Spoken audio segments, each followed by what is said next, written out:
बहुत ही इम्पॉर्टेंट चीज़ों पर डिस्कस होने वाली है और इंशाल्लाह मुझे उम्मीद है कि आज का प्रोग्राम आप शुरू से आखिर तक ज़रूर देखिएगा ताकि आपको बहुत सारे मालूमात में इजाफ़ा होगा इंशाल्लाह। घुटने की बीमारी है और भी बहुत सारी चीज़ें हैं, ऑपरेशन भी करवा लेते हैं लेकिन उसके अच्छे नताइज नहीं मिल पाते हैं, तो उसकी वजह से बहुत सारे लोग परेशान रहते हैं और आजकल ये बीमारियां जो है ना बहुत ज़्यादा तेज़ी के साथ बढ़ती जा रही हैं। तो इसके लिए हमने डॉक्टर अमरीन हैं, उनको हमने दावत दी है, अमरीन फ़रहान जी। अस्सलाम वालेकुम।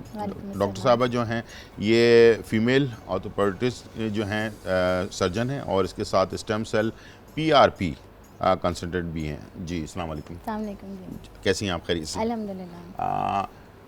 आजकल ये ऑर्थोपेडिस्ट की जो बीमारी है या जो घुटनों का मसला है या कमर का मसला है, ये सारी चीज़ें बहुत ज़्यादा हो रही हैं और इसकी वजह से लोग ऑपरेशन भी करवा लेते हैं लेकिन उसके बाद भी सेटिस्फेक्शन नहीं होती, सही ऑपरेशन नहीं होता, फिर आखिर में जाकर व्हील चेयर पर आ जाते हैं लोग।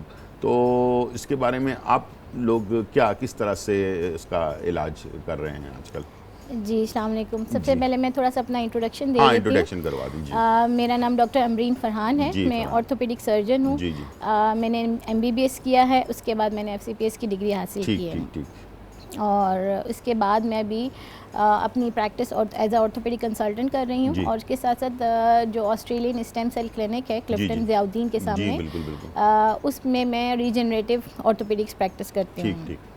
रीजनरेटिव ऑर्थोपेडिक्स एक हाईली स्पेशलाइज्ड फील्ड है जो सुपर स्पेशलिटी आप कह सकते हैं। जैसे पहले आप orthopaedics as a general orthopaedics practice करते हैं, फिर आप किसी स्पेशलिटी को चूज़ करते हैं, then you can do super speciality. अच्छा, थोड़ा सा बहुत आसान अल्फाजों में ना, जिसलिए हमारे जो देखने वाले ऑडियंस है बहुत सारे लोग ये चीज़ों को समझ नहीं पा रहे होते, तो ज़रा थोड़ा सा देखिए आम ज़बान में हम ये कह सकते हैं कि हड्डी और जोड़ की तमाम बीमारियों का इलाज मैं करती हूँ। अच्छा, हड्डी और जोड़ के जो जी, तमाम बीमारियों और मैं ऑर्थोपेडिक कंसल्टेंट हूँ। मैंने ऑर्थोपेडिक्स में जो हड्डी और जोड़ की स्पेशलिटी होती है उसमें FCPS किया हुआ है और मैं वही चीज़ें प्रैक्टिस करती हूँ और उसकी एक ब्रांच है जिसमें रीजनरेटिव ऑर्थोपेडिक्स हम प्रैक्टिस करते हैं।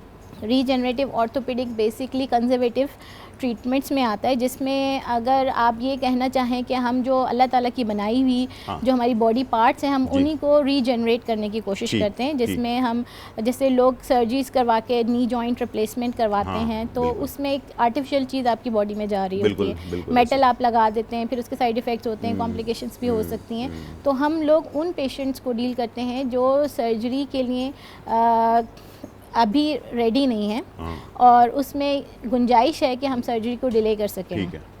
तो ये हम कंजर्वेटिव मेडिसिन और कंजर्वेटिव ट्रीटमेंट्स हम कर रहे होते हैं, जिसमें हम लोग यूज़ करते हैं स्टेम सेल्स, PRPs एंड प्रोलोथेरेपीज़।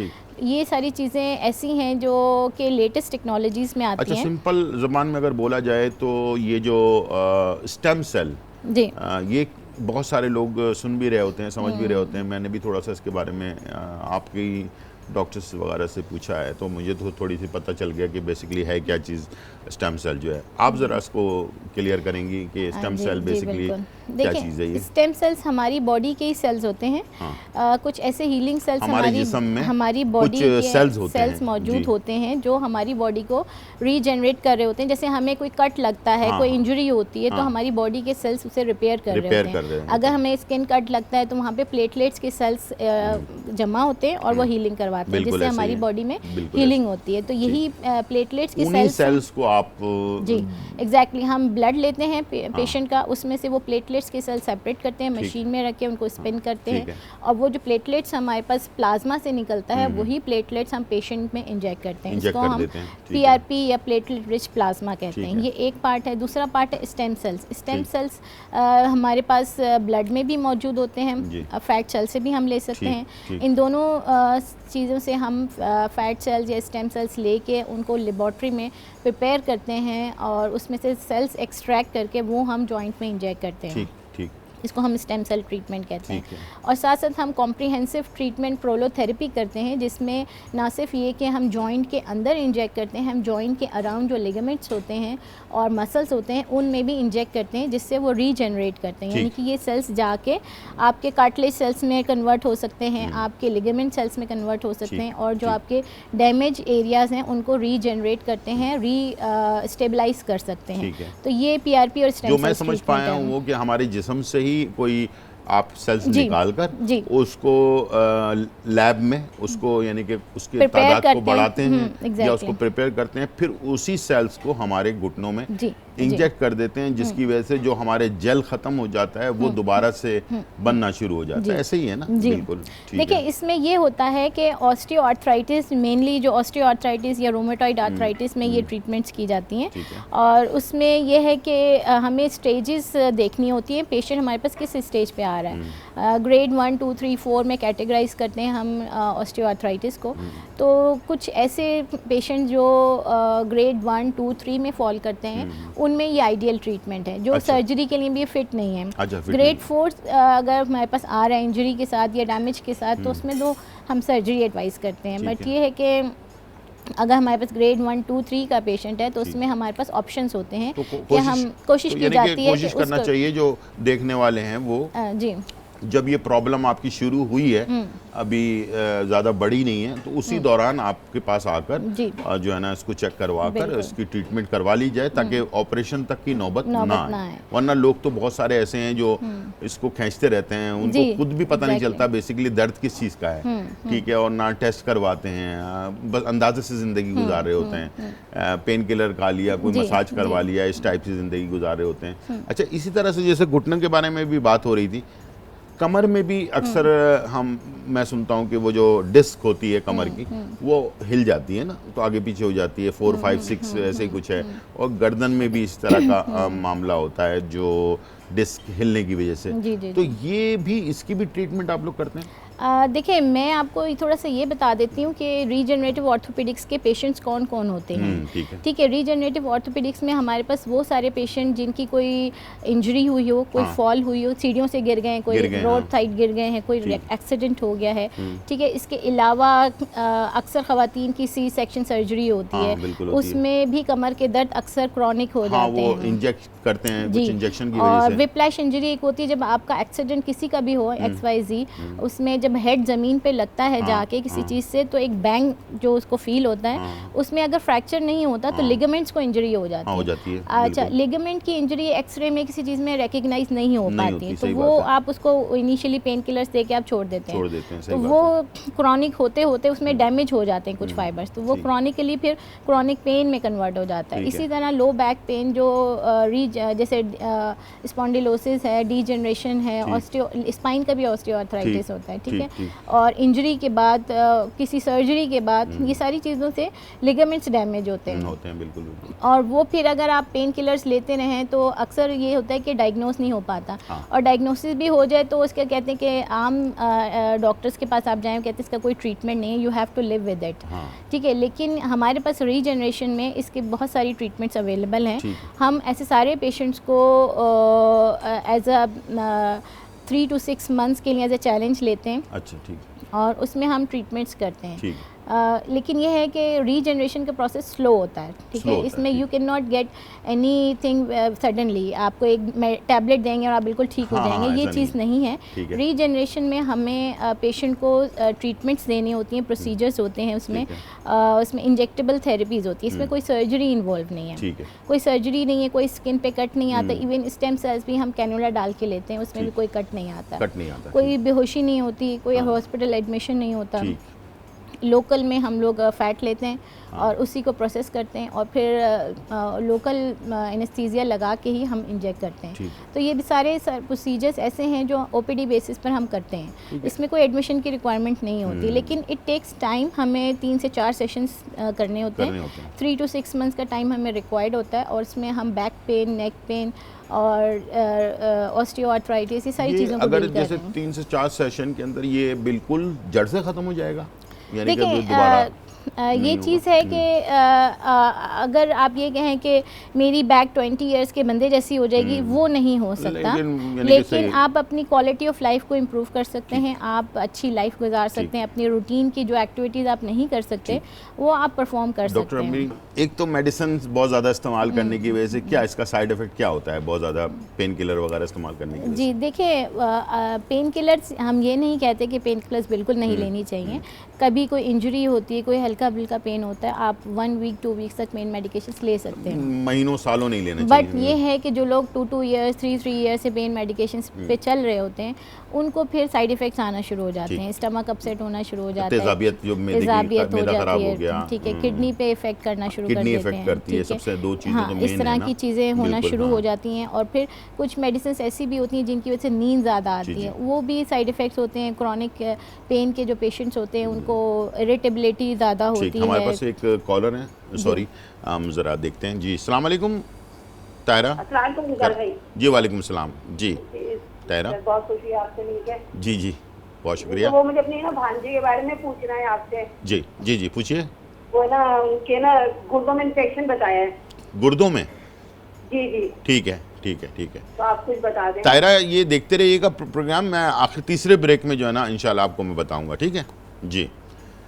अच्छा डॉक्टर साहब, एक अभी हम ब्रेक में जाने से पहले मैंने आपसे पूछा था कि ब्लड प्रेशर और शुगर पेशेंट जो जिनको शुगर होती है, जिनको ब्लड प्रेशर होती है, क्या आया कि वो भी यही प्रोसेस जो स्टेम सेल वाला जो है प्रोसेस वो करवा सकते हैं या नहीं करवा सकते हैं? देखिए, शुगर और ब्लड प्रेशर इतनी कॉमन प्रॉब्लम्स हैं कि हर सेकंड बंदे को आप ये कह सकते हैं कि ब्लड प्रेशर शुगर का प्रॉब्लम है। ये बीमारियां हमारी ट्रीटमेंट में कोई हिंड्रेंस नहीं दे रही होती, कोई रुकावट नहीं दे रही होती, लेकिन यह है कि हमें इन चीज़ों को कंट्रोल करना होता है। आप शुगर किसी भी सर्जरी के लिए चाहे आपको शुगर कंट्रोल करनी होती है। जाहिर बात है, अगर कोई भी आप डॉक्टर के पास जाते हैं सर्जरी करवाने के लिए या कोई छोटा मोटा ऑपरेशन भी हो रहा होता है, तो वो कहता है कि अपने शुगर को और ब्लड प्रेशर को नॉर्मल करके आए, उसकी रिपोर्ट भी लेकर आए साथ में, ठीक तो है? हमें शुगर कंट्रोल करनी होती है क्योंकि हम जो सेल्स ले रहे हैं वो आपकी अपनी बॉडी से ही ले रहे हैं, ठीक है। तो अगर हेल्दी सेल्स हम लेंगे तो उसके रिजल्ट्स हमें अच्छे मिलते हैं। बिल्कुल, तो बिल्कुल। ये चीज़ें हमें प्री हैंड कंट्रोल करनी होती हैं, उसमें कोई इतना मसला नहीं होता। अगर आप मेडिसिन पे भी कंट्रोल हो जाती हैं तो हम मेडिसिन पे कंट्रोल करके then we can do these procedures, ठीक है। और दूसरा ये है कि थोड़ा सा मैं ये बताना चाह रही थी कि कुछ पेशेंट्स होते हैं जिनको कहते हैं कि शियाटिका की प्रॉब्लम है। बैक पेन के पेशेंट्स अक्सर आते हैं कि हमें शियाटिका है। हर बैक पेन जो टांगों की तरफ जा रहा है लोग उसे कहते हैं शियाटिका है। तो शियाटिका की बहुत सारी टाइप्स हैं और ट्रू शियाटिका जिसमें बेसिकली नर्व पे कंप्रेशन होती है और वो बिल्कुल नीचे तक जा रही होती है, शार्प शूटिंग पेन जो होता है, जी एग्जैक्टली वो अगर आप कहें कि 100 में से 5% लोगों को होता है। 95% जो बैक पेन्स होते हैं जो लेग की तरफ मूव कर रहे होते हैं वो शियाटिका नहीं होते हैं।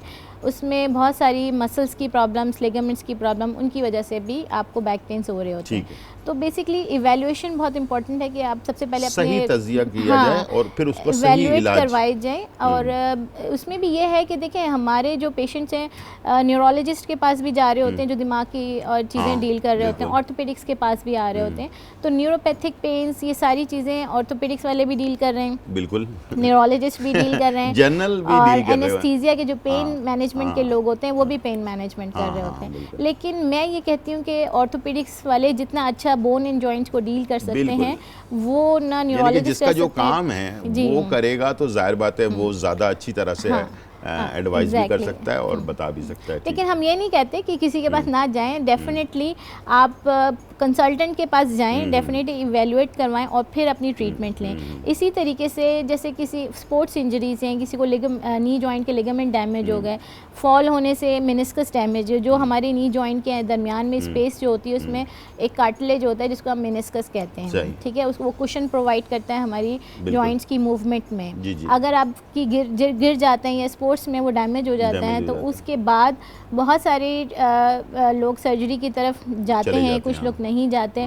इवन अब उसकी सर्जरीज को भी लोग कहते हैं कि मेनिस्कस रिमूव नहीं करवाना चाहिए, अर्ली आर्थराइटिस हो जाता है। तो उससे पहले हमारा रीजनरेटिव प्रोसीजर्स का रोल आता है जिसमें हम उसको रिपेयर कर सकते हैं, उस कार्टिलेज को, लिगामेंट्स को रिपेयर कर सकते हैं, मसल्स को हम एंडिंग्स पे हम इंजेक्शंस लगाते हैं जिसकी वजह से जो लिगामेंट्स वगैरह हैं वो स्ट्रॉन्ग हो जाते हैं। ये रीजनरेटिव ऑर्थोपेडिक्स देखें पाकिस्तान में तो अभी आई है, लेकिन around the world her country में ये प्रैक्टिस होती है। और बिल्कुल है। पाकिस्तान में डॉक्टर सोहेल फारूक मंगू साहब जो हमारे सेंटर में होते हैं, उन्होंने बेसिकली स्टार्ट किया था, वो 10 साल से प्रैक्टिस कर रहे हैं। और हम लोग, मैं भी उस सेंटर में वर्किंग करती हूँ, तो हम लोग ये प्रोसीजर्स कर रहे हैं, हमारे रिजल्ट्स बहुत अच्छे हैं और उसमें हम पेशेंट्स को सेटिस्फाई करके भेजते हैं। और इस सबसे इम्पॉर्टेंट बात ये होती है कि डायग्नोसिस प्रॉपर बनाते हैं हम लोग। किसी वर्कअप की नीड होती है तो वो करते हैं। जैसे मेरे पास अक्सर ख़वातीन आती हैं कि हमारी सी सेक्शन के बाद से पेन नहीं जा रहा, तो वो बेसिकली स्पाइन की अलाइनमेंट का इशू होता है, उनको सर्वाइकल पेन भी होता है, उनको लंबर पेन भी होता है। इंजेक्शन दिया जाता है ना कमर में, बेसिकली वो इंजेक्शन भी होता है, उससे भी थोड़ा बहुत डैमेज होता है।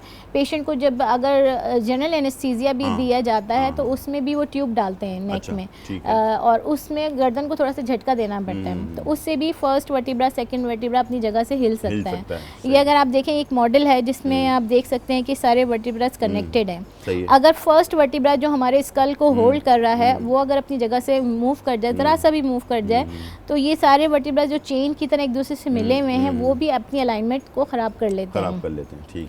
और उसी से क्या होता है, ये जो नर्व निकल रही होती है स्पाइन से, ये सारी नर्व हर एक वर्टिब्रा के दोनों साइड से एक नर्व निकल रही होती है। जब पोजीशन अगर टेढ़ी हो जाएगी तो नर्व पे प्रेशर आना शुरू हो जाता है, क्योंकि बहुत छोटी स्पेस होती है जहाँ से नर्व निकल रही होती है।